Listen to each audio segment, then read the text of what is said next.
One of the most extraordinary by-elections ever is taking place tonight in the constituency of Haltemprice and Howden. Amongst the 26 candidates, you won't find Labour and you won't find the Lib Dems. But you'll find the Miss Great Britain Party, the Mad Cowgirl Party, and one former Shadow Home Secretary, David Davis. He resigned the seat to protest what he called the slow strangulation of British freedoms, sparking the by-election as he did so. Was it worth it? We'll ask him in a moment. First, as the polls close, we speak to our political editor, Michael Crick. And Michael, what's turnout looking like? Well, I think the turnout is looking quite respectable, especially from David Davis's point of view. Somewhere in the 30s, I'd say, probably somewhere between 30 and 40%, around 35% maybe. About 60% of the postal ballots apparently have come back, going around the polling stations tonight just before 10 o'clock. About 20%, 25% have voted in the polling stations, so you add the postal votes, it'll be somewhere in the 30s, which for a by-election, and given that Labour and the Lib Dems weren't standing, nor UKIP, nor the BNP, there was no real heavyweight opposition to David Davis, apart from the Green Party and the English Democrats and one or two other minor parties. That is quite a respectable figure and a lot more than many people were forecasting. Has he sparked the big debate he was hoping to? Well, certainly not really in this campaign, in that there were only 2 or 3 candidates, including Miss Great Britain, who actually were in favour of 42 days. Nearly all the other candidates actually supported David Davis on that issue. Nor has the by-election sparked that kind of debate nationally, at least if it has. I haven't noticed it.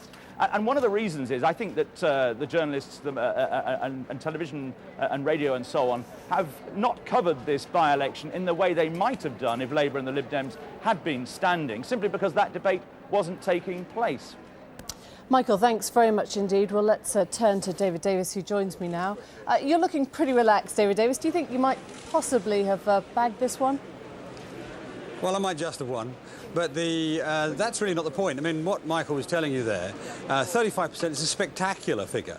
Bear in mind about 9,000, because of student holidays and so on, 9,000 of my constituents are not here at the moment. That's a spectacular figure. I mean, it's running towards double what Hilary Benn had in terms of turnout in his election when he was opposed by all the major parties. But if we take what it tells you is that the people of this constituency have been listening and paying attention and making a decision. We'll see what the decision is later this evening about the issues we're talking about. I'm also quite relaxed for another reason. I mean, Michael says, well, there hasn't been a great national debate. Well, maybe not. I'm not so sure about that. Bob Geldof's got involved, Terry Waite, Martin Bell. But who have Tim you actually Collins, been debating with? I mean, a few people have come out the to... television have covered it or not, that's for them. But over 10 million people have heard these arguments. And but so who what has we've seen is the support for 42 days go from 69% down to 36%. Well, I think that's a reading of the polls which could be read and indeed worded either way. But when you look at that debate, and you're talking about people have come out in favour, who has that debate been with, though? I mean, it's not been with Miss Great Britain, it's not been with Miss Cowgirl, it's not been with Bus Pass Elvis. Well, but what we've done, we've said to every single cabinet minister, every past Labour Home Secretary, come and debate, and they won't. They've basically run away. Well, when you're they're having that debate though. In the Lords, aren't we? We heard Eliza Manning-Buller. She's having that debate in the Lords, and you could have had that debate as Home Secretary and really changed things. Well, we did have the debate, and look what happened. We won that debate, and they bought the result. And that's one of the things that provoked this by-election. That was a corrupt and squalid outcome, which had no real parliamentary authority. This by-election has some real democratic authority, because we've actually talked about the issue. Well, let's throw caution to the winds and assume that you'll return to your seat. What happens tomorrow, then? What is your job? What difference do you make? The rest of this campaign starts tomorrow. I mean, the first thing up is we've got 42 days coming in well, probably in the autumn in the first instance, but then the Parliament Act may come up early next year. And the first task is to try to prevent the government enforcing this, even though the House of Lords will stamp all over it when they send it back, even though we've had the immediate past head of MI5 say this is unnecessary and unworkable. Do you, even though just about every law officer says it's no good. Do you accept a seat on the front bench? That'll be the first part of my campaign. If you're offered one? Do you accept a seat in the cabinet, the shadow cabinet, if you're offered one? I don't expect to get such an offer. I made the calculation that when I did this, it would cost me my cabinet career. Frankly, defending this principle is well worth that, if that's what it costs, as it was worth the opprobrium I got from the Westminster Village in the first few days. I'm willing to take that on, and that's my fault, that's nobody else's, so I'm perfectly happy to go to the back benches and continue this battle from there. How do you answer those who say if you wanted to have a midlife crisis, you could have bought leather trousers and a Harley Davidson? I think a midlife crisis hit me about the age of 18. It's rather late for that. No, this is a serious issue, and it is rather sad, actually, that Westminster always has to trivialise it to something. Can't actually take a principle as being what it is, defending a real principle. This matters to Britain. This is what actually makes Britain what it is. And you know, frankly, if the Westminster insiders can't recognise that, then that's sad for them. But the rest of the country do recognise it. Some 70% of them. I mean, I know you can debate the figures again, but 70% of them think this freedom agenda is very, very important. David Davis, thanks very much for your time.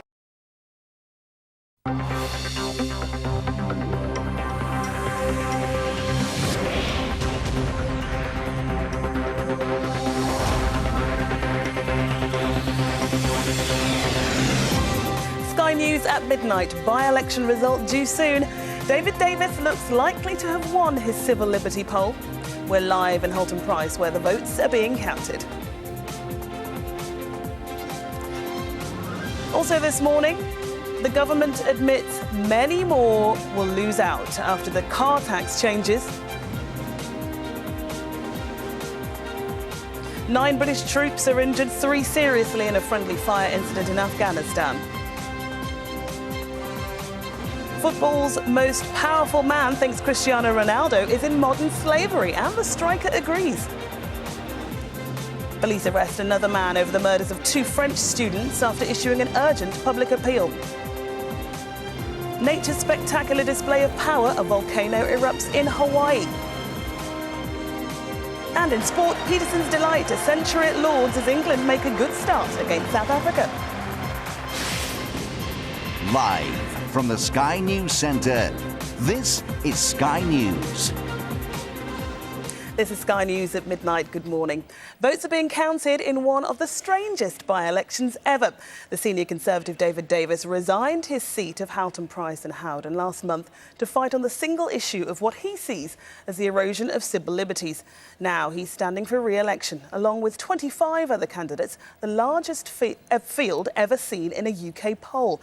Our political correspondent Glen Oglaza is live at the count at Haltemprice. So Glen, what's the latest with you up there? Well, it has been a bizarre, almost surreal by-election. As you say, the largest number of candidates, and this, we think, is the largest ever ballot paper. 26 names on there. David Davis, of course, who we confidently expect to be returned to Parliament as a result of this by-election, which, of course, he caused himself by his resignation. The turnout, we understand, has been surprisingly high, something around 35%, which Mr. Davis himself told me a short time ago was a vindication of his decision to resign in the first place. This is about British freedom, the erosion of British freedoms. Some 70% of people actually agree with the agenda. That's what the latest polls show. And what's also happened, over the course of this, we've had people like Bob Geldof take part, we've had Martin Bell, we've had Colonel Tim Collins, General Mike Rose, Terry Waite, Rachel North, 2 victims of terrorism, all sorts of people to bring every perspective possible to it. The only people we couldn't get here were government cabinet ministers. Either any of the current serving ministers or any past Labour Home Secretaries, all banned from attending, banned from taking part in the debate. But we've had debates in which 1,000 people have paid to attend, one in London only last week. So it's really actually galvanised a great deal of interest. 10 million people at least around the country have heard the arguments, and as a result, the support for 42 days has gone from 69% before we started to, we think, 36% today. Now, Labour, of course, didn't put up a candidate here. The Prime Minister described this by-election as a farce, and the Labour Party generally as a political stunt. And the Lib Dems didn't put anyone up either because they broadly agree with Mr Davis's stance. But you heard him saying there, it is an issue that he believes has resonated throughout the country. But I have to say, talking to people in the constituency early today, some of them were pretty confused by the number of candidates. Well, there's too many candidates. We don't know what to pick. Yeah. It's always been a Conservative area, hasn't it? We haven't even got a Labour man standing, have we? Have you seen the candidates? Raving Looning Party. There's just so many ridiculous candidates. It's just a farce. Well, I feel, that it's quite an important issue, the 42-day extension. I think that it's too long, so I would be happy to vote against that. Yeah, I'm with him. Yeah, I'm behind him. I think he's doing the right thing. Now, we have had the most extraordinary range of candidates, of course, the raving monster loonies, but also the Miss Great Britain Party, the Church of the Militant Elvis and various others, but there have also been serious candidates, among them the Green Party, and Sian Oakes, their candidate, is with me. How do you think this by-election's gone, and what was the point of it all? It's been a very interesting by-election, and we've been delighted to stand in it because we've been so encouraged by the positive result we've had in a constituency where we haven't had a candidate for 22 years. So it was a standing start for us. And people, when they hear our message, have been so positive and moved to Green. So we may be getting around 10% of the vote, which from a standing start we're really pleased with. Do you think David Davis did the right thing in calling this by-election, and do you have any sympathy at all with his stand on civil liberties? Well, I know that a lot of the voters are very confused about why he stood. They felt that he could have done the job just as well, if not better, in his job as Shadow Home Secretary. In terms of the issues, obviously, most people would agree that you do not lock people up in this country for 42 days with no charge. For that matter, not for 28 days either. But we would go much further, and we have gone much further, and we wanted to have the debate with Mr. Davis about the broader civil liberties issues of sending a country to war, thousands dying, still dying, and the domination by big business of our life and the life around the world. How much of a distraction has it been during this by-election, having so many candidates and so many, what should we say, fringe candidates? It's been quite fun, actually, to have the beautiful party, the Miss Great Britain Party, and the Monster Raving Party and so on, and Elvis wandering about the streets in little corners of the East Riding. And so we've quite enjoyed it, actually. But without Labour and without the Liberal Democrats, let alone UKIP and the BNP, it hasn't really been what we're used to, a real by-election, a proper fight. Well, we were prepared to make it into a fight. Unfortunately, we've not really had the opportunity to have that discussion with Mr. Davis. Okay, Sian Oakes from the Green Party, thank you very much indeed for joining us. All the ballot boxes are in. They're counting these huge ballot papers. Of course, they're making 26 piles because there are 26 candidates, although one of them, Ronnie Carroll, who represented Britain in the Eurovision Song Contest apparently twice, has asked people not to vote for him because he wants to go into the record books as the only candidate in a by-election ever to get no votes. We'll see if he does that or not. The result here, not expected until around 2 o'clock, maybe even 2:30. Back to you. Glenn, thank you very much indeed. That was our political correspondent, Glen Oglaza, live at Haltemprice, the by-election. You're watching Sky News. Good morning. Votes are being counted in one of the strangest by-elections ever. The senior Conservative, David Davis, resigned his seat of Haltemprice and Howden last month to fight on the single issue of what he sees as the erosion of civil liberties. Now he's standing for re-election, along with 25 other candidates, the largest field ever seen in a UK poll. Turnout is 34.5%. Our political correspondent, Glen Oglaza, is live at the count in Haltemprice. Glenn, what's the latest? Any news on a result yet? Not yet, no, we're not expecting a result for probably an hour or more. It has been a bizarre, even surreal by-election, caused, of course, by the resignation of David Davis himself. Labour didn't stand. They wrote this off as a publicity stunt, a farce. The Liberal Democrats haven't put up a candidate because they broadly agree with David Davis's stand against the 42 days detention for terrorist suspects without charge.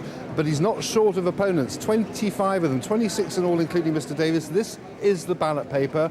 It's the biggest ballot paper I've ever seen. We believe it's the biggest ever in a British election, and certainly the biggest number of candidates, 26 in all. Now, Mr. Davis himself believes he's been vindicated in calling this by-election by the turnout, 34.5%, which is pretty healthy for a by-election. He says that's vindicated his decision to resign. This is about British freedom, the erosion of British freedoms. Some 70% of people actually agree with the agenda. That's what the latest polls show. And what's also happened, over the course of this, we've had people like Bob Geldof take part, we've had Martin Bell, we've had Colonel Tim Collins, General Mike Rose, Terry Waite, Rachel North, two victims of terrorism, all sorts of people to bring every perspective possible to it. The only people we couldn't get here were government cabinet ministers. Either any of the current serving ministers or any past Labour Home Secretaries, all banned from attending, banned from taking part in the debate. But we've had debates in which 1,000 people have paid to attend, one in London only last week. So it's really actually galvanised a great deal of interest. 10 million people at least around the country have heard the arguments, and as a result, the support for 42 days has gone from 69% before we started to, we think, 36%. So there you heard David Davis's own vindication of his decision to resign and trigger this by-election, which has cost, by most estimates, the best part of £200,000. Now, although a lot of people clearly have voted, 34.5% turnout, as I was saying, a lot of people we were speaking to in the constituency a little earlier today admitted to being somewhat perplexed by why they're having this by-election in the first place and this record number of candidates. Well, there's too many candidates. We don't know what to pick. Yeah. It's always been a Conservative area, hasn't it? We haven't even got a Labour man standing, have we? Have you seen the candidates? Raving Looning Party. There's just so many ridiculous candidates. It's just a farce. Well, I feel, that it's quite an important issue, the 42-day extension. I think that it's too long, so I would be happy to vote against that. Yeah, I'm with him. Yeah, I'm behind him. I think he's doing the right thing. Now, among all these rather bizarre and colourful candidates, there were also some serious contenders, if you like, for this seat, including the Green Party and my guest now, Jill Saywood. She was the victim of a particularly brutal and notorious rape 22 years ago, and you've done a lot for rape victims since then, and you're absolutely diametrically opposed to David Davis's position as far as the DNA database and CCTV cameras and so on are concerned. Yeah, I certainly am. I think that David Davis has really missed the point because what he's saying works for a lot of victims of crime and helps people feel a lot safer on the streets. What was the point of this by-election? I really don't know what the point of the by-election was. For me, it's been helpful in raising the profile and helping victims to get a voice and to get the issues raised, which I think are very, very important issues. For David Davis, who knows? Well, he would say, I guess, much the same, that it's given him the opportunity to raise what he thinks are important issues of civil liberty. Well, I think it's been a very, very costly campaign as far as he's concerned. I don't really believe it's particularly challenged civil liberties. In terms of Parliament, the decisions had already been made, and in terms of what he's done, he isn't actually calling for the abolition of anything, so it's a bit of a phony debate, really.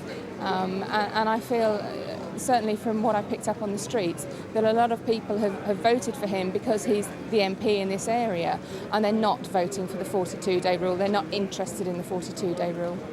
He's not against CCTV cameras and the DNA database, just the way in which they're being used and not used effectively. But from your perspective, as somebody who works for victims of rape in particular, do you think they help? I think they certainly do help. And rather than actually saying, well, let's get rid of them because they don't work, we should be saying, let's upgrade them so they work better. And like everything, it's an emerging technology, and it will develop if it's funded. It needs to be funded. Jill Saywood, thank you very much indeed for joining us. Well, as you can see behind me, they're counting these enormous ballot papers. It's taken quite a long time, 26 candidates. I've certainly never seen anything like this in all the years I've been covering by-elections. The vote, the count here expected in about an hour or so's time, we hope. Back to you. Glenn, thank you very much indeed. Our political correspondent, Glen Oglaza, there live at Haltemprice. The senior Conservative David Davis resigned his seat of Haltemprice and Howden last month to fight on the single issue of what he sees as the erosion of civil liberties. Now he's standing for re-election, along with 25 other candidates, the largest field ever seen in a UK poll. Turnout is 34.5%. Our political correspondent, Glen Oglaza, is live at the count in Haltemprice. Glen, how's it going so far? Well, it's been a surreal experience, really, Marverine. I've never covered a by-election quite like this. As you said, 26 candidates in all. No Labour Party candidate. They wrote this off as a political stunt. No Liberal Democrat candidate. They came second last time, but they're broadly in agreement with David Davis's stand over civil liberties. But this is the ballot paper. It's the biggest one I've ever seen, and we think it's the biggest one ever in a British election. Certainly the biggest number of candidates, 26 of them there. A lot from what we might call the lunatic fringe, but also some serious candidates from the Green Party. Jill Saywood, the rape victim who now works for rape victims, who we interviewed live on Sky News about half an hour or so ago. And that turnout figure of 34.5%, very respectable indeed for a by-election. And when I spoke to David Davis earlier, he said that turnout figure actually vindicates his decision to resign and trigger this by-election in the first place. This is about British freedom, the erosion of British freedoms. Some 70% of people actually agree with the agenda. That's what the latest polls show. And what's also happened, over the course of this, we've had people like Bob Geldof take part, we've had Martin Bell, we've had Colonel Tim Collins, General Mike Rose, Terry Waite, Rachel North, two victims of terrorism, all sorts of people to bring every perspective possible to it. The only people we couldn't get here were government cabinet ministers. Either any of the current serving ministers or any past Labour Home Secretaries, all banned from attending, banned from taking part in the debate. But we've had debates in which 1,000 people have paid to attend, one in London only last week. So it's really actually galvanised a great deal of interest. 10 million people at least around the country have heard the arguments, and as a result, the support for 42 days has gone from 69% before we started to, we think, 36% today. Of course, the reason you didn't see any Labour cabinet ministers was because they've dismissed this as a political stunt, a David Davis ego trip. It has cost the best part of £200,000 to stage this by-election because with so many candidates, of course, they're all entitled to one mail shot to each constituent in the constituency. And a lot of them we were speaking to earlier today, in some cases hadn't bothered to vote. In others, they thought David Davis was making a good principled stand, but in many cases they were simply perplexed by the range of candidates and indeed the nature of some of them. Well, there's too many candidates, we don't know what to pick. Yeah. It's always been a Conservative area, hasn't it? We haven't even got a Labour man standing, have we? Have you seen the candidates? Raving Looning Party. There's just so many ridiculous candidates. It's just a farce. Well, I feel, that it's quite an important issue, the 42-day extension. I think that it's too long, so I would be happy to vote against that. Yeah, I'm with him. Yeah, I'm behind him. I think he's doing the right thing. Well, Marverine, they're still counting these votes. It's quite difficult because there are 26 candidates, and if you can see over there the boxes, I've never seen so many at a by-election. Each box for each of the 26 candidates, their votes being put into those. We can see that David Davis has got several bundles of 4,000 votes each, but of course the other candidates are far fewer than that, and in some cases I think none at all. We're expecting the result here, we hope, in about half an hour or so, but it is taking some time. The ballot papers are so big and there are so many of them and so many candidates. They're doing their best, but it's taking time. Back to you. Thanks very much indeed, Glenn. That was our political correspondent, Glen Oglaza. They're live from the Haltemprice and Howden by-election. Motorists are reacting angrily to the admission that up to 9 million people could be...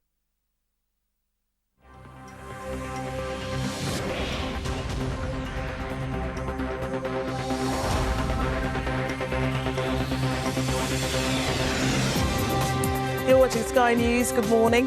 Now we're going to take you live to Haltemprice shortly, where the results are expected. Our political correspondent, Glen Oglaza, is there for the Haltemprice by-election. Glenn.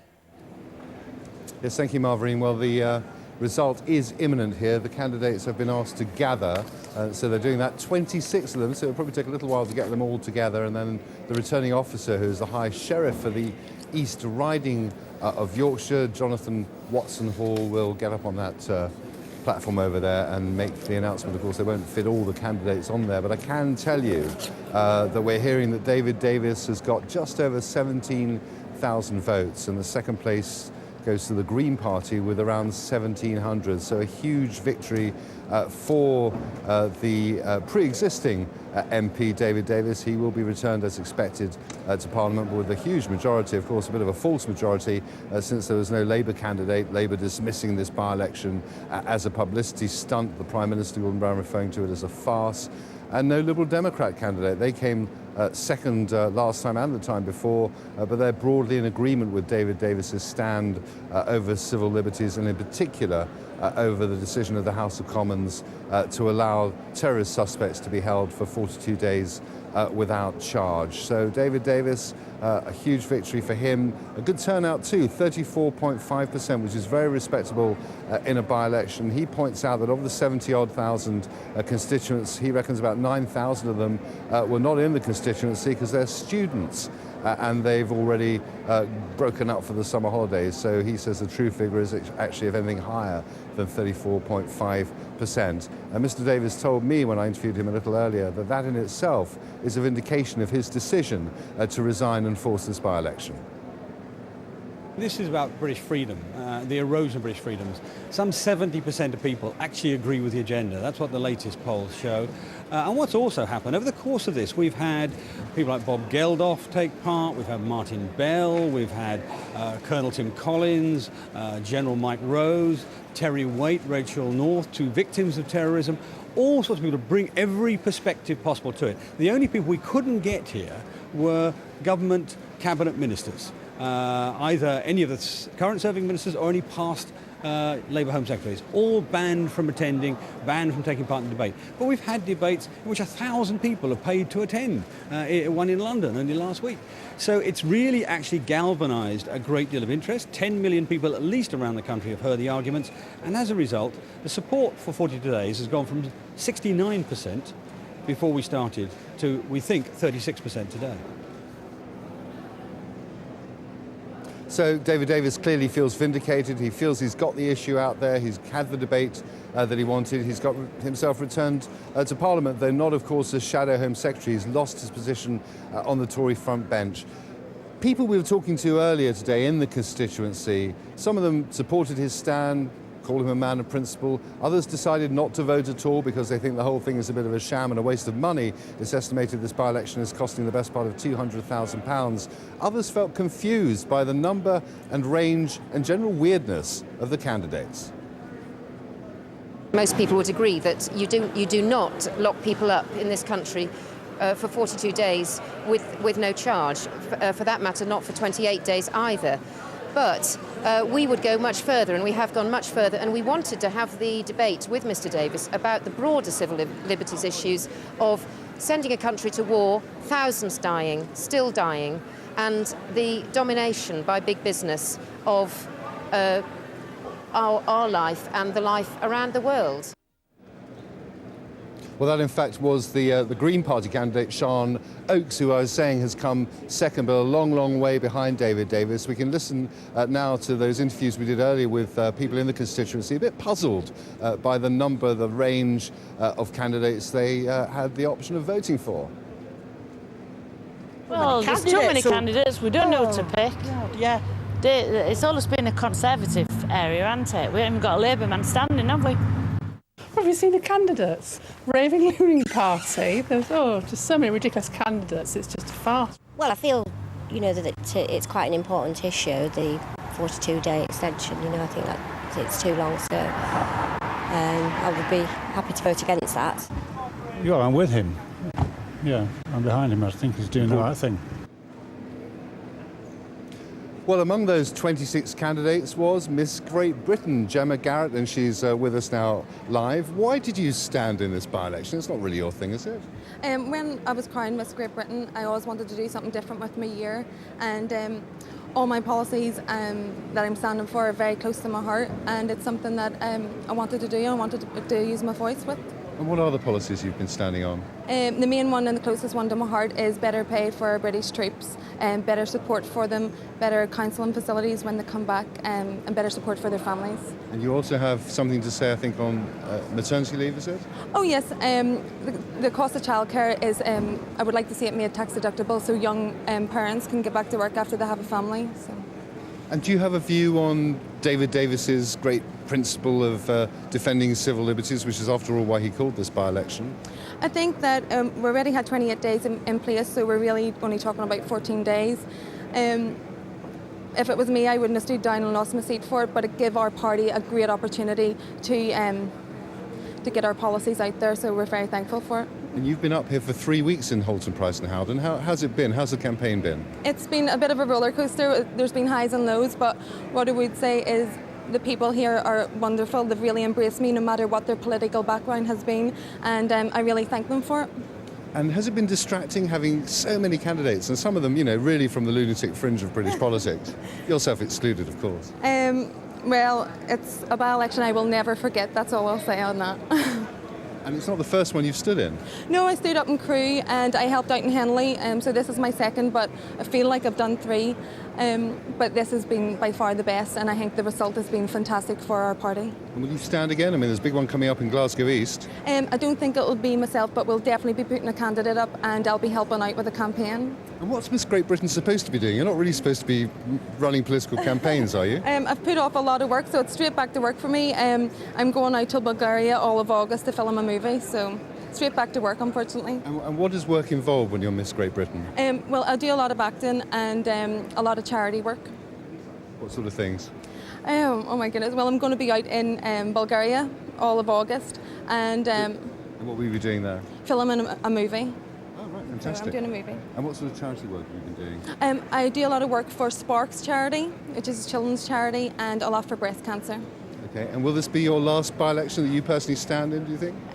I think it'll be the last for me, but I'm very behind our party, and I'm going to be involved in all the campaigns to come. So it's not just a cheap publicity stunt? Oh, definitely not, definitely not. I have cousins serving in the war, so it's very close to my heart. It's definitely not a publicity stunt. And where's your cousin, Iraq or Afghanistan? I've got one in Iraq and one in Afghanistan. Okay, thank you very much. Thank you. I can see David Davis approaching us. David, could I have a very quick word? Would you mind? We're just waiting. We're just there we are. There's a man rattling chains, and we're just waiting for the results. Obviously, a few minutes away, but you've clearly won. We can see on those bizarre boxes over there the number of votes you've got, well over 17,000. The Greens second with 1,700. You regard that as a vindication, do you, of your decision to resign? Absolutely, absolutely. The first thing to say is, in this campaign, the big issue's been, well, you're going to win anyway. That's been my main opponent. Well, you're going to win anyway. On a rainy day, 17,000 and more people turned out. They didn't turn out to get David Davis back. They all assumed David Davis would get back in. They turned out because of the cause, because of the reason we called this by-election, the erosion of freedom in this country. And that wasn't true on day one. You know, when we went on day one, half the Tory voters were scratching their heads. The Labour voters were also scratching their heads, so were the Liberals. By the end, 80% or more of the Tory voters were saying, yes, we're with you. Half the Labour voters we talked to were with us.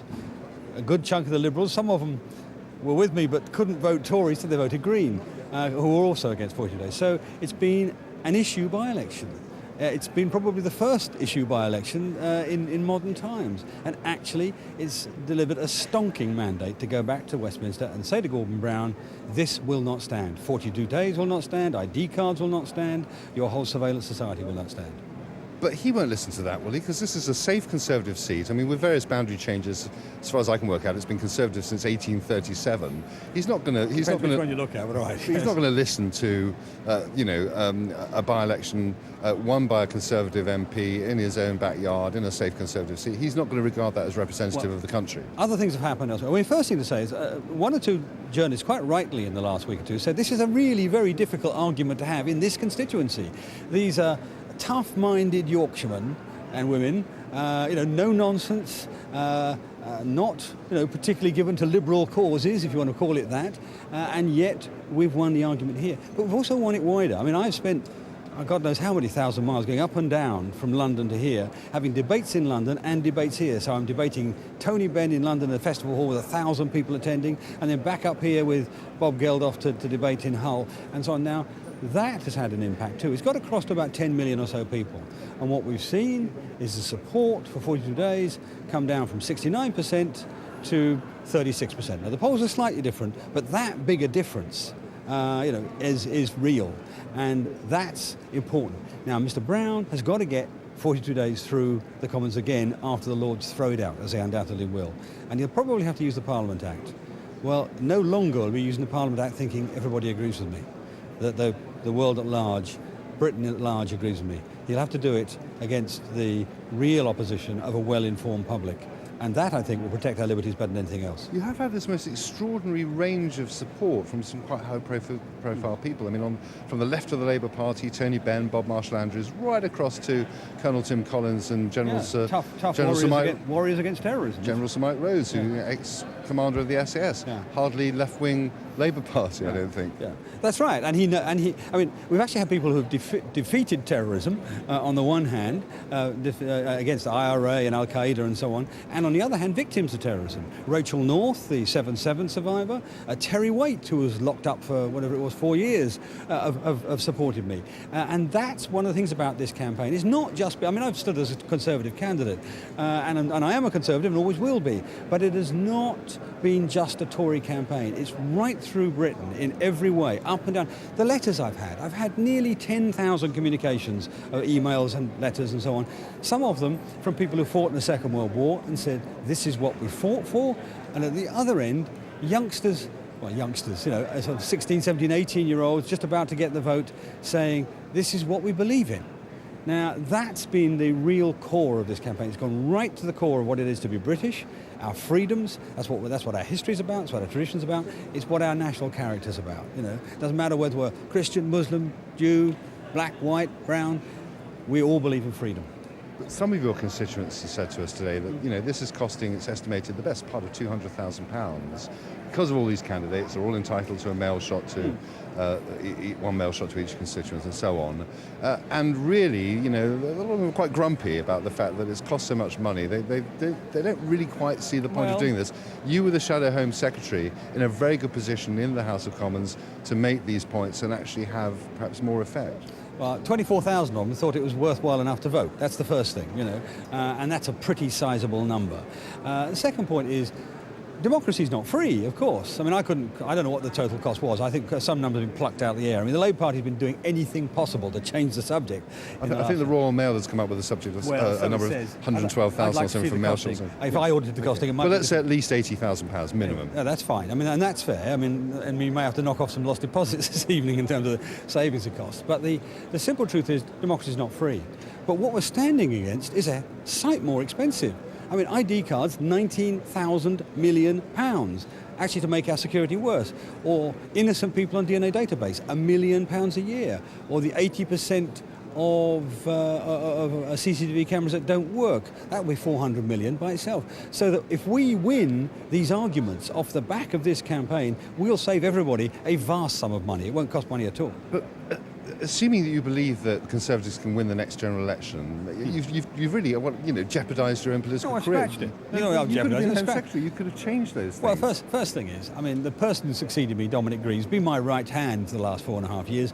He shares my views entirely, and he will be a better Home Secretary than me, in my view. Certainly at least very modest, but I think actually a better Home Secretary. So I'm not worried about the job being done properly. It will be done properly. As for me, well, all right, so what? I mean, I believe in this cause, and I've believed in it for a long time. Anybody who knows me will tell you that. And I just got to the point where I thought something had to be done to stop this erosion. I'll go at the back benches. I'm not going to die. I'll be doing other things. I'll be doing this cause. I'll be promoting a course in the coming years, but also other causes as well. I've got interests in foreign affairs, interests in public service, a whole series of things that I've, over the years in Parliament, established an interest in.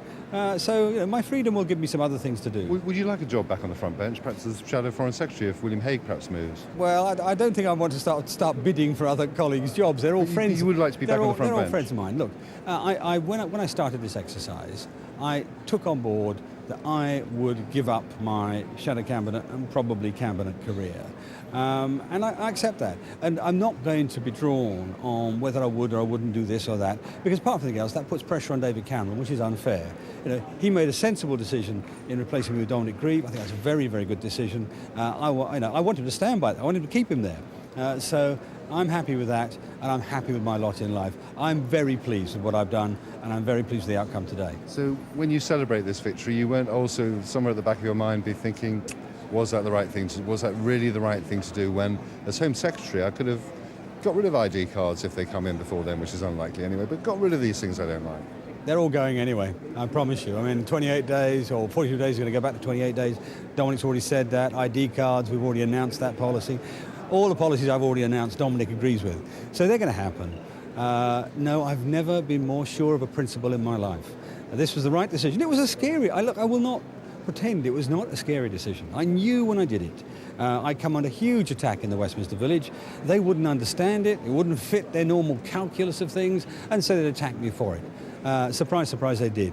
But I knew also, or at least I didn't know, but I was pretty sure that the British public would see through all that and actually support me, and that's broadly what's happened. Do you think that the Labour Party sort of spiked your guns a bit by writing this off as a political stunt and not standing? It would have been different if it hadn't been you against 25, minority, all due respect to the Green Party, minority parties. If Labour and the Liberal Democrats had stood, this would have been a very different sort of by-election. Well, the Lib Dems, in truth, did the honourable thing because they agree. So I can't conceivably criticise them for this. But they made it less of a by-election than otherwise would have been, because they were runners up the last two times. They're your main challengers. That would have been a bit of a difficulty to what we were going to argue about, because we agree on the basic principles.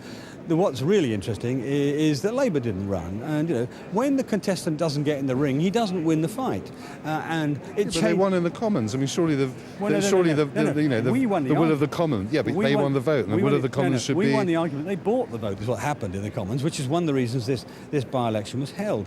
But what I worked out, there's a fair chance they wouldn't run, because I knew they'd lost every argument up to the point, and so they probably would run away. But I thought it was 50-50.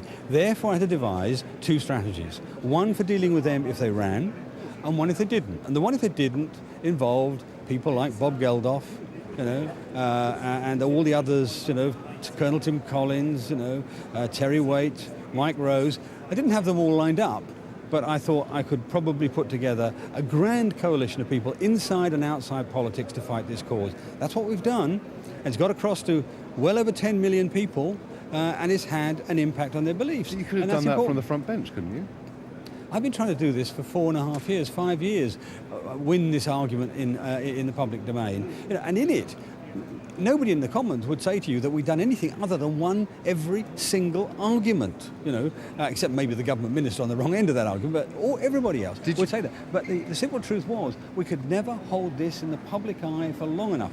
Frankly, it's been hard enough, even with the by-election campaign going on, to hold it in the public eye for 10 days.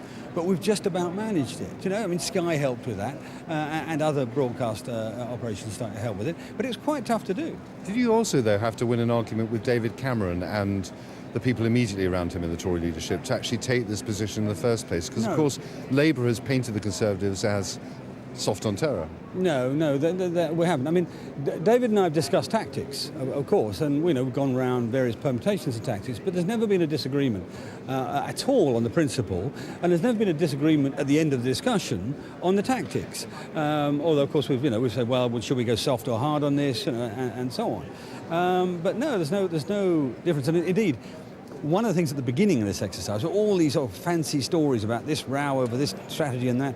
That was just complete fabrication, straight lies. They were just not true. And what it was a symptom of the Westminster Village unable to explain a very simple act, a principle, defending a principle.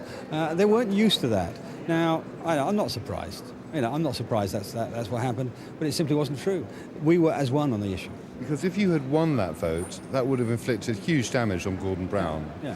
But the fact that you lost... We wouldn't be standing here today. No, but the fact that you lost, some people would say, that your reaction to that was almost an act of petulance. No, not an act of petulance. I thought about it quite carefully, because... You'd taken the decision before the vote. What I thought through was, at the weekend, was how on earth, if we lose... It began to be apparent in their run-up to that week that the Labour Party were willing to pay almost any price, literally, to get that vote. They'd set themselves up so that Gordon Brown would be damaged. They'd actually managed the tactics badly.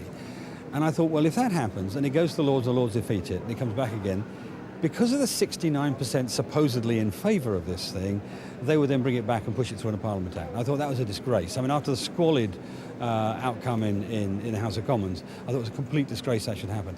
And the point of this, in main part, in the first instance, is to stop that. And when I get back, my first issue will be to do what I can to prevent that happening.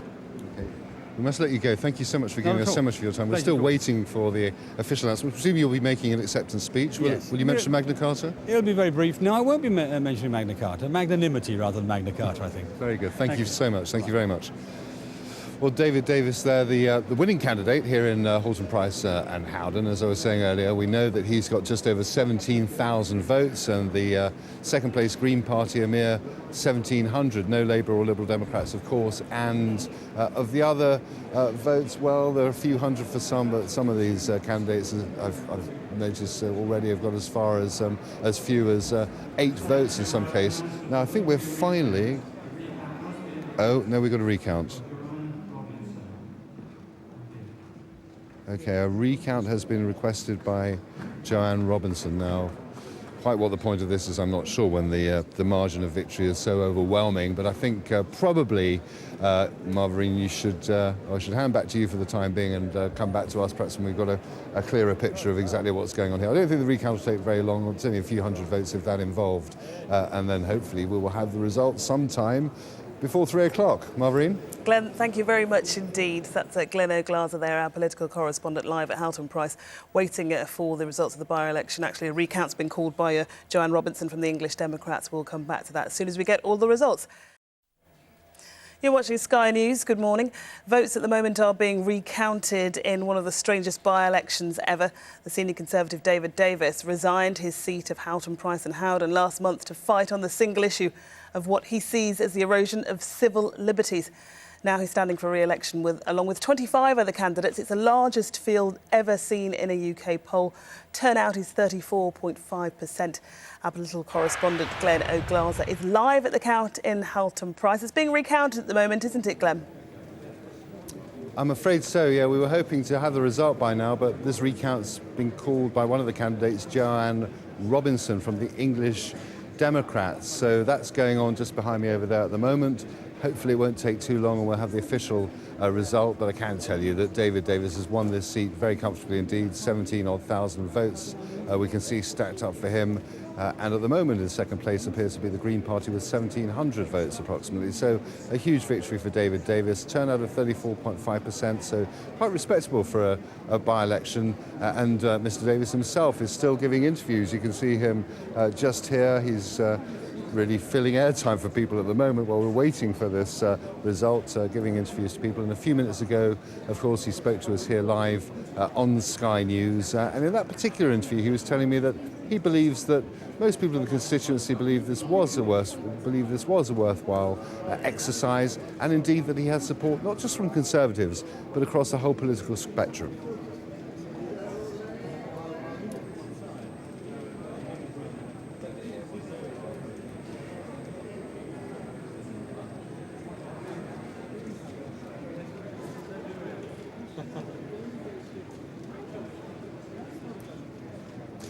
Well, as I say, we're still waiting for this result here in Haltemprice and Howden. It has been a bizarre, even surreal by-election. 26 candidates, a record number of candidates. The ballot papers have been the biggest ballot papers we've ever seen. David Davis, of course, precipitated this by-election by resigning as an MP and indeed as the Shadow Home Secretary over a point of principle, he said, the decision by the Commons to extend from 28 to 42 days the time for which terrorist suspects can be held without charge. He regarded that as one step too far in what he sees as the general erosion of civil liberties. He's against the introduction of ID cards. He's against the mushrooming number of CCTV cameras and indeed the size of the national DNA database that's currently being constructed. So he's made his point of principle. He's won a handsome victory here in his own constituency. He'll be returning to Parliament, but not to the Conservative front bench. He says he's going to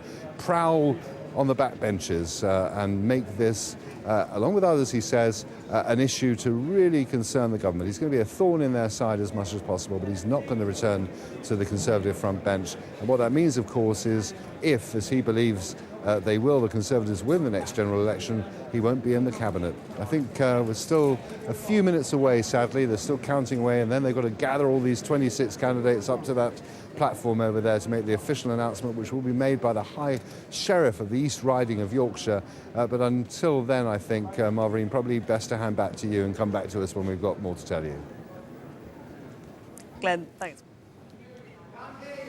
Well, here we are. Finally, we've got the result of the Haltemprice and Howden by-election. Let's listen in to the High Sheriff of the East Riding of Yorkshire, who's going to make the announcement. Haltemprice and Howden constituency, held on the 10th of July 2008, do hereby give notice that the number of votes recorded for each candidate at the said election is as follows: Grace Christine Astley, 77, David Lawrence Bishop, 44, Ronnie Carroll, 29, Mad Cowgirl, 412, David Craig, 135, Herbert Winford Crossman, 11, Tess Culnane, 544, Thomas Faithful Darwood, 25, David Michael Davis, 17,113, Tony Farnan, 8, Eamon Fitzy Fitzpatrick, 31, Christopher Mark Foran, 23, Gemma Dawn Carrot, 521, George Hargreaves, 76, Hamish Howitt, 91, David Vaughan Ike, 110, John Nicholson, 162, Shan Ursula Oakes, 1,758, David Nigel Pinder, 135, Joanne Robinson, 1,714, Jill Saward, 492, Norman Scarth, 8, Walter Edward Sweeney, 238, Christopher John Talbot, 84, John Randall Upex, 38, Greg Wood, 32, and I do hereby declare that the said David Michael Davis is duly elected as a member for Haltemprice and Howden constituency.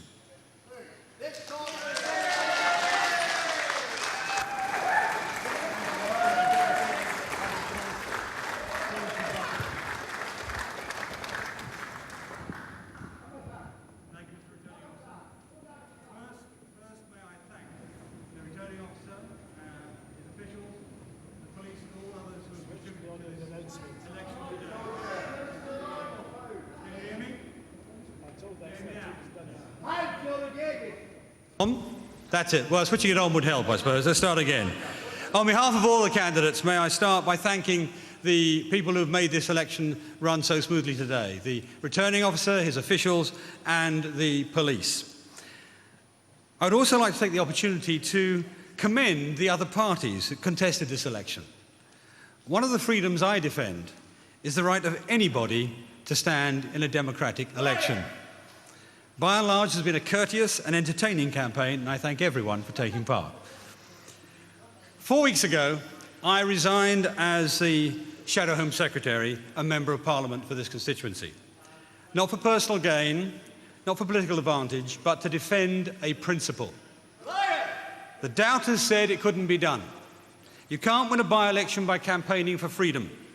You can't shift public support for 42 days. You can't spark a national debate, they said. People don't care about British liberty. Yet 3 weeks on, we've sent a shot across the bows of Gordon Brown's arrogant, arbitrary and authoritarian government. We've galvanised a new consensus across the political spectrum and beyond the world of politics. a new resolve, a new spirit of freedom, a fresh sense of purpose. Today, the people of Haltemprice and Howden have delivered a stunning message to the government. As our campaign has reverberated across the country, 4 weeks ago, as Gordon Brown stooped into the gutter to rig the vote on 42 days, Minister crowed that 69% of people supported 42 days. Today, just 36% support it. 4 weeks ago, the government touted public support for a range of other draconian measures. Today, 71% support my stand against the attacks on British liberty. In the House of Lords, even the head of MI5 savaged the government's 42-day proposal. It now lies in tatters, robbed of any remaining credibility. And that's after just 3 weeks.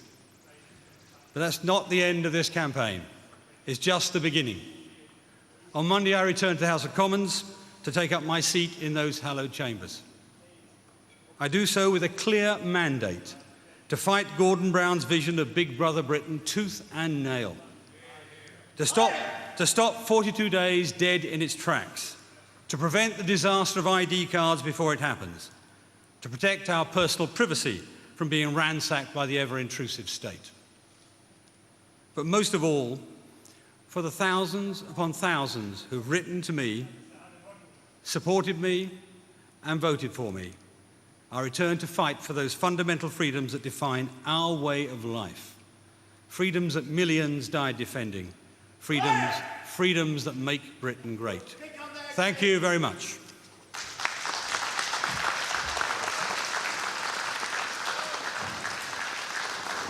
So David Davis there with his acceptance speech. I think we'll probably hear from some of the other candidates, but that is the main business, I think, of the evening concluded here from Haltemprice and Howden. A handsome majority for David Davis. He got just over 70% of the votes available here. All these other candidates, most of them in double or perhaps treble figure numbers. One of them, Ronnie Carroll, wanted to get no votes. He wanted to be the first candidate in a by-election to get 0 votes. He actually got 29, so none of them even achieved that rather strange ambition. But in his speech just then, we heard David Davis saying that this was a shot across the bows of Gordon Brown's authoritarian government. He said he had a clear mandate now to fight Gordon Brown's vision of a Big Brother Britain, as he put it, tooth and nail. A respectable turnout, 34.5%, which David Davis has told us already here on Sky News he feels has vindicated his decision to resign as an MP and force this by-election in the first place. So finally, the result, all these ballot papers to count up from these 26 different candidates. We finally had the result. It has been declared, as we were predicting, of course, a huge majority for David Davis. No Labour or Liberal Democrat candidates, remember, so in a way it's perhaps a slightly Pyrrhic victory in that sense. They'll be back to fight him at the next general election whenever that comes. But for now, David Davis returns to Parliament from his constituency of Haltemprice and Howden, convinced that he has a fresh mandate to fight for those principles of civil liberties which he resigned for in the first place. Marverine? But Haltemprice, Glen. Yes, possibly the last time you'll see us tonight. It's been a very long night here in Haltemprice and Howden, but here's the winning candidate, David Davis. Congratulations. How are you feeling? Oh, I'm very pleased. I mean, this is not really a victory for me. It's a victory for the cause. I mean, 17,000 people didn't turn out in the rain to get me re-elected because all of them said to me, you're going to be re-elected anyway. But they turned out because they knew we had to send a message to Gordon Brown, a message that our freedoms were being eroded, and that had to stop. And that's why we got 17,000 odd votes. We're still getting, by the way, the speeches of the other 26 candidates. They all get a chance to stand there and speak, and we're hearing the rather more extreme fringe candidates at the moment, which you can possibly hear in the background. We'll keep going. They're more Nazis, apparently. There we are. You said in your acceptance speech that this was a shot across the bows, and that you felt that you were going back to Westminster with a mandate now to fight tooth and nail, as you put it, Gordon Brown's Big Brother society. That's right. And it starts with the 42 days, which will come back from the Lords, will be thrown out by the Lords, and Gordon Brown will be tempted to put it through under the Parliament Act. I think what we're seeing now is the beginnings, the stirrings in Britain of an understanding of what that really means, and I think that will put an end to it. But there are people, aren't there, who say, look, you know, security actually is more important than liberty. The greatest liberty is the liberty of life. Yeah, and we looked very carefully at that. When Tony Blair wanted to have 90 days, we didn't say you couldn't have anything. We extended from 14 to 28 on the basis of what the police told us. This time around, we were told the police wanted this, that, and the other wanted 42 days. I went and checked. They didn't. And the evidence was that they didn't need 42 days. So why did the government do it, do you think? I think the government did it for purely political purposes. It wanted to look tough on terror and make the Tories look weak on terror and the Liberals look weak on terror. That's not believed by the public at large. They actually support, well, when I was the Shadow Home Secretary, they supported my terror policy more than the government's. So I think that it's a strategy that's failed. It's a strategy that's dangerous too, because taking people who are innocent or likely to be innocent and holding them for 42 days and then letting them out at the end, you know, from one community, as it will always be and in this particular battle, is going to actually create a recruiting sergeant for terrorism, make it harder to get intelligence and make radicalisation accelerate. All of those actually make us less safe, not more. I don't want to go through all this again because we've heard it so many times. There are counter-arguments to all of that, but the bottom line of this is that the House of Commons has made a decision. It won't be right, surely, for the House of Lords unelected to have their will, assuming that they do want to throw this out. The Parliament Act will have to be involved because, in principle, the will of the House of Commons must prevail. Everybody in the Commons knows that if that vote in the Commons had been on a free vote or been a secret ballot, it would have been thrown out. It's gone to the Lords. Interestingly, the head of MI5, the immediate past head of MI5, who must have advised on the early stages of the counter-terrorism bill, said this is neither practical nor necessary. Now, you know, when the head of MI5 says that, people have got to pay attention. And I think we've got a tide of opinion, expert opinion as well as public opinion, moving against this. And I think it'll be quite interesting to see whether he can get it through the Commons next time round. What happens if there's another terrorist atrocity in Britain? I mean, I know George Osborne at one point was muttering Madrid under his breath as just a reminder of you know, the way that people are likely to react. I mean, your argument will be held below the water, won't it, if there is another terrorist atrocity? No, 42 days wouldn't have stopped Madrid, wouldn't have stopped 9/11, wouldn't have stopped 7/7 or 21/7. You know, what we are responsible for in Parliament is to do what is right for the people, to deliver the right policy, not necessarily the most popular policy actually, but the right policy. And frankly, to respond to a terrorist event by a sort of knee-jerk draconian reaction is precisely what the terrorist wants. That's why Geoffrey Deere, Lord Deere, past head of the West Midlands, past head of the Inspectorate of the Police, said this is a propaganda gift to Al-Qaeda.